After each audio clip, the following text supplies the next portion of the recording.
தெரியாத பகலுக்கு புரியாத பொழுதொன்று நீ காட்டினாய்.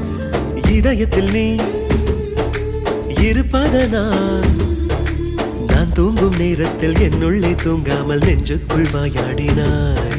கண்ணாடி நீ கடிகாரம் நான் உன்னுள்ளே ஓடோடி வாழ்வே.